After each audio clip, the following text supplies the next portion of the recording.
guys, welcome to the Charm School Show, your weekly lesson in all things beauty, life, and health. I'm Kim. I'm Krystal. And we have a really fun show for you today. We are going to be reviewing Dear White People, talking about that reverse racism.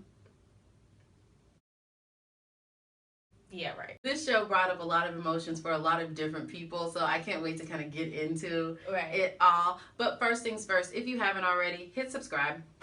Right now. So have you guys been watching Dear White People? Dear white people, do not touch my hair. Dear white people, reverse racism is not a real thing. Dear white people, please don't tell me that you're going to tan this summer and get as dark as me. Yes, dear white people, please don't say, you're really pretty for a black girl. All right. And the list can go on and on. I was trying to spread it out when I was watching it. It's only 10 episodes long. I watched it in like 2 days. Me too. Okay, so if you haven't watched the show, I'm going to give you a little briefing of what's going on, but you need to watch the show. Like, it's super important. Get your life together right now. So basically this is what it is. So we have Sam is a mixed girl, but she's very in tune, or trying to be in tune with her black militant side. And so she has this show called Dear White People at the University of Winchester is what it's called, right? And so she sees the problem with the lack of respect for black people on campus, the differences, how everything is not in unity per se. So there's a fraternity called Prestige, right? We think. We'll insert it in the bottom. And so, Cashmere or something. I don't know. And so they retaliate by throwing a party called Dear Black People. Well, before they were about to send out the flyers, they were like, nah, let's not do this. Sam got her hands on it and was like, I'm throwing it because basically I'm about to make this an experiment. Right, let's see how y'all act when given the chance or opportunity to have a blackface type of party, which in all honesty, we've seen this. This isn't new. This is real life. Yeah. You know?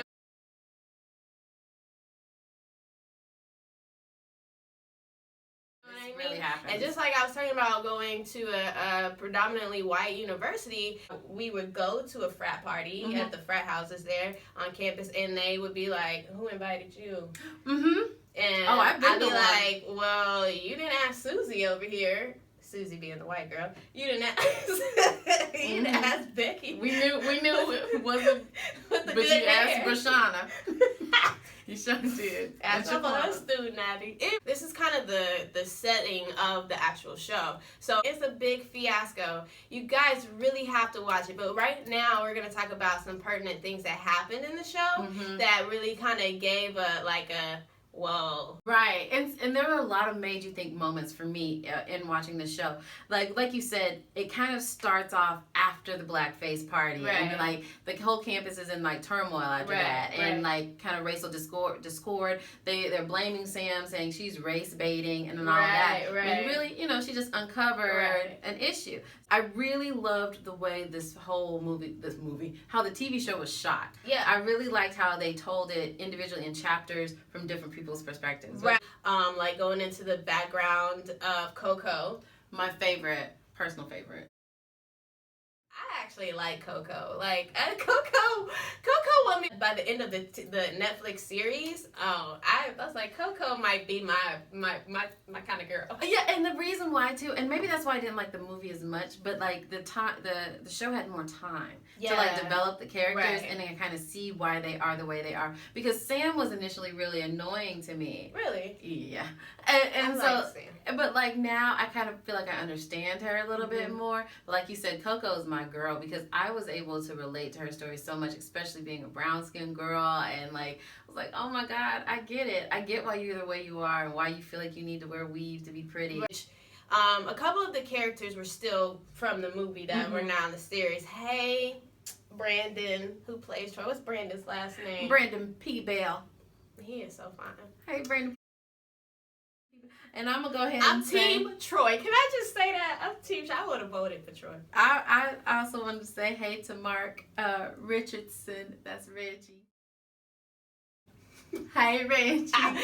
Is it a coincidence that you like Reggie And you like Troy? All right, good and bad hair. Good and bad. Let's see if I can. Let's just say that, like, this movie. Let's talk about this movie, this TV series. Mm-hmm. It's the type that we need. We need stuff like School Days, and we need stuff like Blackish, and we need stuff like ATL. Really cool. I actually read an article from CNN, and they spoke about that, how it's cool to be ethnic in Hollywood now. I'm like, it's always been cool to be ethnic, and we never. Black people, we've always loved this color. And our favorite. What was your favorite scene? My favorite scene may have been when Troy was giving it to Coco, just because his shirt was on. Lionel, when he started messing with himself to do that, I was like, that probably would have been me too, Lionel. Because baby, who is fine? He had some cakes. He had some buns on cakes. Every scene where Troy had his shirt off was my favorite. But let me not be so shallow. I think one of the other favorites was kind of when get into something different. Like, is this whole series gonna be about the party? Mm-hmm. Is when Reggie actually got hemmed up by the cops, or I want to say but show your ID. Mm-hmm. Let me see your school ID. And he didn't ask the white guy for the white student for his ID.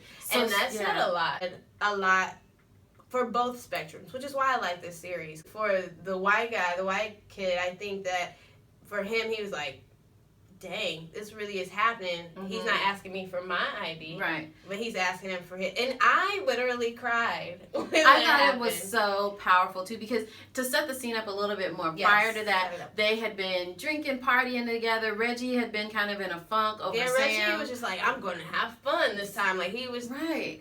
Dominating. They dominated a trivia game with the white partner, and then they're out dancing on the dance floor. And a song comes on, a rap song, and the white kid says the N-word because everybody else is around him. And then Reggie was so calm and saying, hey, guy, don't say that. Yeah, he was real chill, like, yo, don't say that word. Don't say that word, but, we keep on dancing. Yeah. And at first it was cool, and then dude was like, well, wait, why can't I say it? Right. Never say it. You can't. You never have permission. You just can't. Yeah, so the party was going well, and then they had that altercation, and then to see kind of Reggie in that vulnerable position that even at an Ivy League school that he earned his way to get into, that it doesn't matter. It didn't matter how smart you were, how much you deserve to be there as well. You were still a black man. Right. People pro-black that he still had to deal with some things. Like, it was just like it actually hit him. Right. And because it actually happened to him versus like hearing it happen, you know? Exactly. And I think that also gave us as viewers perspective on what it's like to be the hashtag or to be the victim. Right. And like that we always are rushing to like put them on a pedestal and like not really give them time to grieve about what the situation was. And I think that was kind of interesting to see it flipped from the victim side. And I thought they did a pretty good job of that. What were your favorite scenes? Like I had said, I really loved Coco's, her story, seeing the backstory with her and Sam, because I didn't realize that they had been best friends like that. And to see how their relationship kind of evolved and then the downfall of it all. I think that was really... You know, one thing that I like the perspective of is Gabe. I'm team Gabe, too. All right, girl. She said she for everybody. Al, Rashid, everybody. Yes! Team Menzies from the show. Go ahead and DM Krystal. Hey, Booze. Look at she got serious with that. Okay, you so crazy. But for real. Gabe is Sam's white boyfriend. The thing about Gabe is that he's woke, per se. Woke bae. He's woke bae. He's just like down for the cause. He's down for her. Like he is very much down for her. And he is down for the whole cause. But everybody else that's in this black union, they are not for him. Especially Reggie. But that's because Reggie has so much that he feels for Sam. Which is another thing in itself. But I think why Gabe meets resistance is because when outsiders tend to join the movement, sometimes they either distract from it or they try to take over. And so like people are like really wary about letting other people join in, because it's like, okay, what are you going to try and tell us? Not all white people, we know that. Or like, what's your role going to be? Come in with the right kind of attitude, like I want to listen, I want to learn, and I don't want to be the savior. Yeah, I think so, but I think Gabe also showed his privilege at one point when he was the one who called the cops on the whole situation. Had it been a black person who had called the cops, they wouldn't have done it, because they would have known, hey, this could escalate and we don't know how this would turn out. Gabe just thinking, oh, I'm going to be helpful, nothing bad's going to happen. See, but I didn't think that way. I said, what's wrong with him calling the cops? Because he didn't recognize his privilege in that. And that, hey, if it would have been a bunch of white people, the cops would just broke it up. They would have gone back to guzzling beers. That, I mean, just so to your point, like when you see a cop when you're driving, you're just like, oh. And I'm going to guarantee you most white people are just like, whatever, I'm going about my day. Where I'm always like a little, yeah, we get nervous. Reggie's love for Sam. Yes. And I just wanted to speak to the irony of that, of him being Mr. Pro-Black man. Right. Loving everything black, but then he went for the most close to white girl in the organization. All the while, there's a strong black sister. Yeah. Who was like dying for your attention. And it wasn't until like the end, until he was rejected by Sam pretty much, that he was just like, okay. Like it looked like he was giving her little eyes at the end. Right. While they was watching Defamation. Defamation. Let's talk about that. We meet up in the union to watch episodes of Defamation. Which is like Scandal. I love Dear White People for this, because to me it spoke volumes, because it's just like, yo, we sitting here watching these type of shows and movies and, you know, and just like, why? And it made fun of Scandal. And I love Kerry Washington. I'm a Scandal person. I like Scandal. What's the part where, like, well, suck my cock or whatever. And she was like, whatever you want, Mr. President. He said, right here. On the eagle. And she got on her knees. Right. And it's just like, you know what I thought was really cool? Listen. Everybody in that union was like, whoa, and the dudes were like, yeah, that's right. They didn't even care that it was a white man telling the black woman to get on her knees. Right. When Sam actually took Gabe out in the circle, in the public, and here they are watching Defamation. Right. And here they are, black and white couple. And so the rest of, especially Reggie, is just kind of giving the stank eye and the stank face. And then Gabe and Reggie actually kind of interact and get into it. Like, pretty much, why are you even here? Reggie gets up, like, real close to Gabe, and Gabe's like, what are you going to do, hit me? And that's another thing, privilege. Yeah. You just automatically think I'm going to hit you. He's like, I should hit you for thinking I'm going to hit you. And then that's when I was like, ooh, I love Reggie. You better be about your business. I love Reggie. I liked about Defamation Nights was the fact that it brought together everybody, like the different factions of the black community, and they still were able to come together and have that downtime. Even though they're fighting all these causes on campus, this is their time to still have black joy, which is important. Right. Another highlight that I'm thinking of is Coco and Troy's relationship. Girl. Child, she was just trying to get in.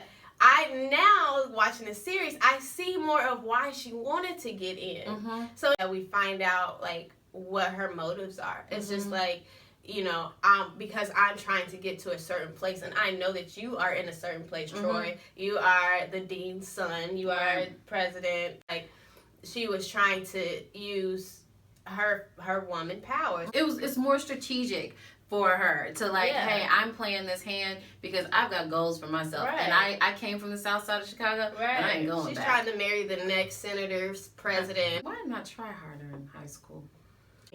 Yeah.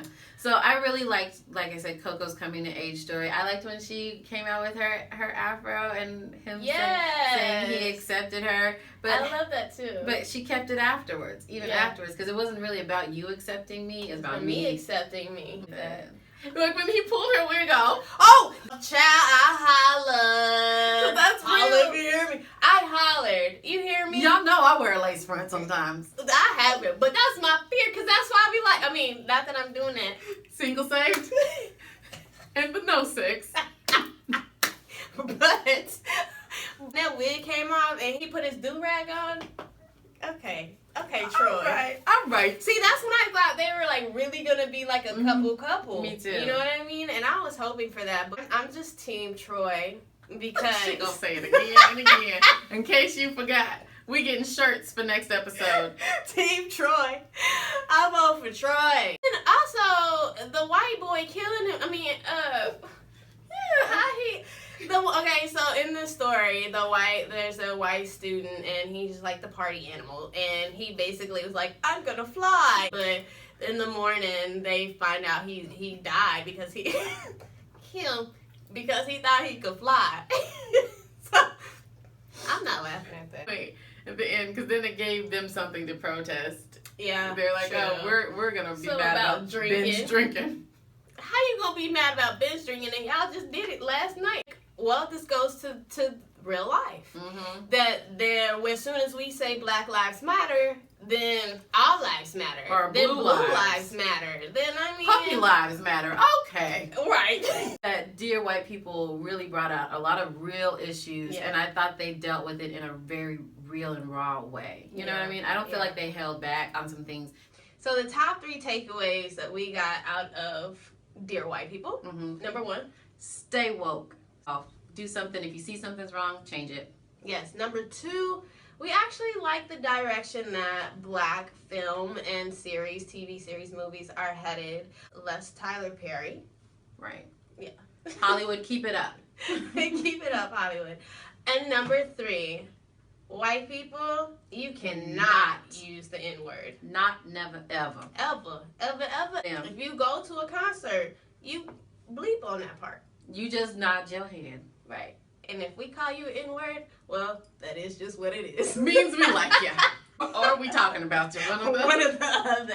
Don't forget to comment. If we skipped out on something that you want to talk about, let's have a dialogue. Let's talk about this because that's what the show is made for. All right, y'all. We'll see you next time. Bye. Thanks Peace. for watching.